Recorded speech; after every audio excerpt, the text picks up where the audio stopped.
ఆసా గారు ప్రార్థన చేశారు. వారి శక్తిలోను బలంలోను దేవుడు ఉన్నాడు, ఎదుటి ఉన్నటువంటి శత్రువులకు అర్థమైపోయింది. ఇక్కడ ఇర్మియా గారికి ఎన్ని అవమానాలు ఇచ్చినా సరే దేవుని గురించి ప్రచారం చేయటం మానట్లేదు. చుట్టుప్రక్కల ఉన్న వాళ్ళు ప్రతి ఒక్కరు దేవుని శక్తిని చూశారు. యెఫ్తా గారు యుద్ధం చేయడానికి వెళ్తూ కూడా దేవుని యొక్క బలాన్ని సంపాదించుకొని వెళ్ళాడు. మరి వారి పూర్వీకులు వారందరూ అర్థం చేసుకున్నారు ఏంటి అంటే ఈ విజయానికి కారణము దేవుని శక్తి.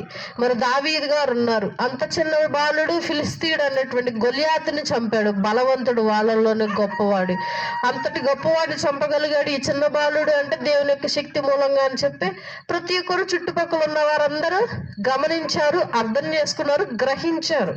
కాబట్టి మనము దేవుని యొక్క శక్తి మీద ఆధారపడితే ఎన్ని విషయాలు జరుగుతాయో ఆలోచించుకోవచ్చు. ఒకటి, మనకు మేలు జరుగుతుంది.